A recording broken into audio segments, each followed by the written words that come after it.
Hi everyone, my name is Ruby Powers, board certified immigration attorney, and today we're going to be talking about applying prosecutorial discretion. I'm here with Powers Law Group, and this is a really hot topic. I've been practicing 16 years, law firms 15 years this November 2024, so about that. Let's go ahead and just dive right in. This is a place of legal advice. It's always suggested that consultation with experienced immigration attorney, but what I will say is that this is some general information it's good to know. Now, things are always changing. The last time we did this webinar was about a year ago, and the current memo that's in place is the Doyle memo from 2022.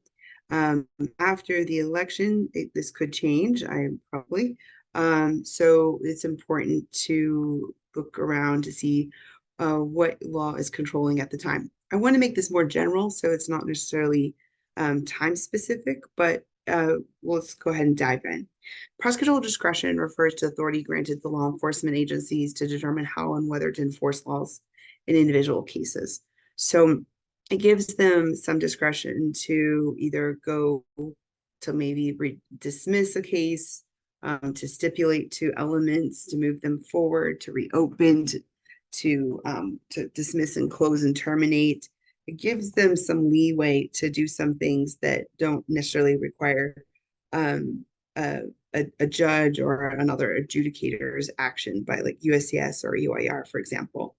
I will tell you that in my 16 years of practice, we didn't really, I don't remember using the word prosecutorial discretion almost at all during the Trump administration.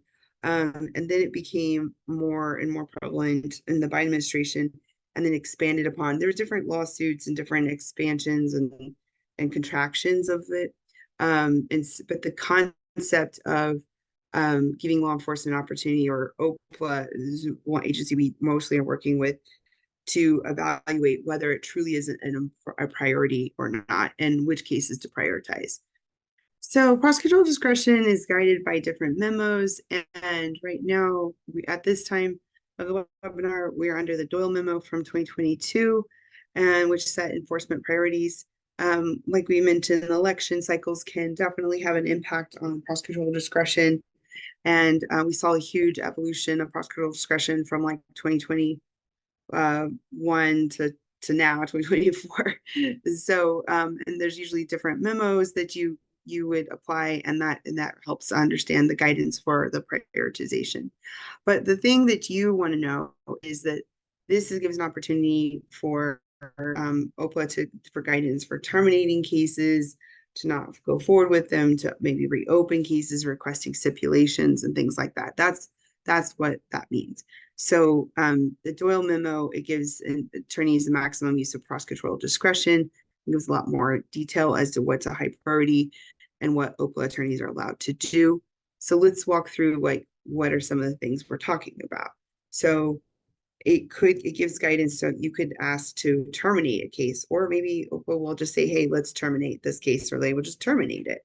That terminate means it's not longer in court anymore. That also means that if you had an underlying petition like asylum, which has tied to a work authorization, your work authorization would no longer be valid and would not be renewable if your case is no longer in court. Same thing for a 42B cancellation of removal, for example. So sometimes people didn't want to terminate their cases. It also is helpful for reopening. So this has been the best time the last few years to try to do a joint motion to reopen, or a motion to reopen for maybe an absentia or deportation order, because looking into the prosecutorial discretion guidelines. And so we filed more motions to reopen in the last three and a half years than we ever did, and probably in the entire, for as long as I can remember. And we were trying to reopen as many cases that had deportation orders and were now eligible for new forms of relief. And so for the most part, they've been very favorable. Even if someone had a BIA appeal, we've had those cases just reopened, dismissed as well. Administrative closure, this has been an opportunity for some to be able to administratively close the case as opposed to terminate. What does that mean? Well, it means that if you have an underlying petition like an I-45 or asylum or 42B or something, that you can still renew your work authorization. But at any point, if the trial attorney, OPLA, immigration court, or you want to recalendar your case, recalendar it, you could. So it's good in the respect of being able to renew work authorizations, but some people don't like the idea that at any point, depending on administration, etc., it could be recalendared. So, but we haven't had a lot of cases administrative closed. In fact, the most part, OPLA would prefer to just terminate. And so with the election around the corner, just like next month, we don't know what will happen. And so what we've been telling a lot of people is if you do have a deportation order, an absentia order, definitely have a consul evaluate. Maybe there's still time to request prosecutorial discretion to get the case reopened and dismissed, reopened and terminated. Reopening is not generally easy. Motions reopen. There's a lot of different timelines and number restrictions, but you want to be very strategic about the details, the court, trial attorney, the OPLA, a lot of different factors. But that has been a big focus the last 1.5 years, to try to get as many people are eligible for new forms of relief to have their court cases reopened and dismissed so they can move forward with either provisional waiver or the binding parole, or just not have to worry about having a deportation order. So the policies have changed over time, but either OPLA will just review things as it's coming before them in court, or if you're represented by counsel, you would submit a prosecutorial discretion request, which is showing all the equities and evaluating in light of the memo. And then there'll be a case-by-case decision on whether or not what to do, whether it's to ask to stipulate to elements of the case, like, for example, asylum, past persecution, future on account of, will they be willing to stipulate to any of that, those elements, or whether or not they, see this as an enforcement priority. There's been times where we've asked and they said no, because they said that it wasn't part of their enforcement priorities. And so these are just things to consider. But right now, this should be the case until there's a new president.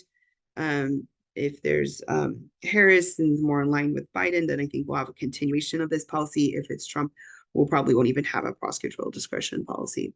And like we've been talking mostly about court, OPA attorneys are evaluating cases. They're trying to get rid of backlogs, and so in conjunction, we've been able to get a lot of cases dismissed, reopened, terminated, administrative closed, and just it's been a really good time the last few years. And so we hope that's not coming to an end. And we hope that if you're listening and you have any cases like that, that you can move forward as soon as possible and try to get a benefit of that. And so this case, the prosecutorial discretion changes, ebbs and flows. Like we said, if it's a Harris administration, there'll probably be a continuation of what we just said. If it's a Trump one, there probably won't be prosecutorial discretion, because part of his campaign is to have a mass deportation. So this is how you can reach us. It's important to stay connected with us from Facebook to X, to newsletters in English and Spanish every other week, Instagram, TikTok. We do videos. We get this information out to you. We have multiple attorneys and everyone is bilingual, English and Spanish. So this month we have been busy. We're talking about prosecutorial discretion, what you need to know about L1 visas, employment space, green cards for visas, more about family, and what you need to know about humanitarian parole. So hopefully this was helpful. If you know anyone that can benefit from this, we're also recording this in Spanish. Thanks so much for watching. Again, my name is Ruby Powers with Powers Law Group. We'll see you next time.